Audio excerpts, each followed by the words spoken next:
नमस्कार मित्रांनो, तुम्हाला माहिती आहे मागच्या जन्मात मी कोण होतो? अमेरिकेतल्या वॉशिंग्टन देशाचा राजकुमार. एकंदरीतच तिकडचे सर्व सैन्य माझ्या ताब्यात होते. संपूर्ण प्रजा माझ्या आवाक्यात होती. एकंदरीतच माझा थाट म्हणजे काय म्हणायचं. तुम्हाला काय वाटतं? असं होऊ शकतं? मला माझ्या पूर्वजन्मातली माहिती आठवू शकते? का नाही आठवू शकत याचं उत्तर महर्षी पतंजली विभूतिपादामधल्या सूत्र नंबर 18 मध्ये येतं. आज आपल्याला हेच सूत्र बघायचं. संस्कार साक्षात्कारणार्थ पूर्व जाती ज्ञान. बघा, आपल्याला जेव्हा नेहमी काही ना काहीतरी कर्म करायचे असते, हे कर्म त्याचे संस्कार आपल्या चित्तामध्ये साठवले जातात. प्रत्येक कर्माची नोंद म्हणजेच प्रत्येक संस्काराची नोंद आपल्या चित्तामध्ये अगदी फिट होऊन जाते. संस्कार साक्षात्कारणार्थ म्हणजे आपल्या चित्तावरती बिंबलेले हे जे संस्कार आहेत, योगी पुरुषाने अगदी संयमाने त्यांचा साक्षात्कार केला तर पूर्व जाती ज्ञानम, तर त्याला पूर्व जाती म्हणजे पूर्व जन्माचं ज्ञान देखील प्राप्त होऊ शकतं, असं महर्षी पतंजली इथे म्हणतात.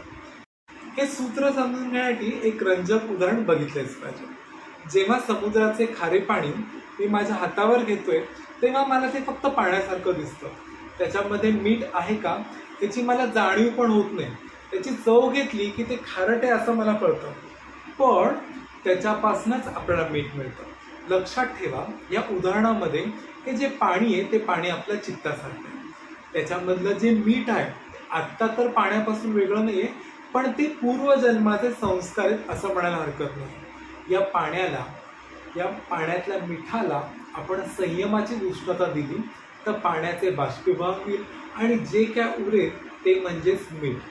ते मीठ आपण वापरतो म्हणजेच आपल्याला पूर्वजन्मीचं ज्ञान प्राप्त होतं. बघा, अतिशय व्यवस्थितपणे इथे महर्षी पतंजलींनी आपल्याला पूर्वजन्माचं ज्ञान हे संयमाच्या आधारे कसं होतं हे या विभूतिपादातल्या सूत्र नंबर 18 वरून अगदी स्पष्ट होतं.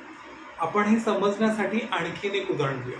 मी जेव्हा कम्प्युटरवरती दैनंदिनी कामं करतो तेव्हा खूप वर्षापूर्वीची जुनी मी काय काम केले, कधी काम केले, कुठल्या फाईलवरती काम केले याची माहिती कम्प्युटरवरच्या हार्ड डिस्कवरती अतिशय व्यवस्थितपणे सेव्ह असते. ही माहिती मला जेव्हा पाहिजे तेव्हा मिळू शकते. बघा, कम्प्युटरच्या पूर्वजन्मीचं ज्ञान कम्प्युटरच्या हार्ड डिस्कमध्ये सेव्ह होतं. जसं की व्यक्तीचं जे ज्ञान आहे ते व्यक्तीच्या चित्तामध्ये सेव्ह होतं. हे कधीच पुसलं जात नाही. पतंजलींचं रहस्य विभूतिपादाद्वारे अतिशय व्यवस्थितपणे आपल्यासमोर उलगडत चाललेलं आहे. अजूनही बरंच रहस्य उलगडणं आपल्याला बाकी आहे. हे रहस्य तुमच्यापर्यंत पोहोचण्यासाठी तुम्हाला हा चॅनल सबस्क्राईब करायचा आहे. आवडला असेल तर लाईक करायचा आहे. लवकरच भेटूया एका नवीन सूत्रासह. तोपर्यंत धन्यवाद.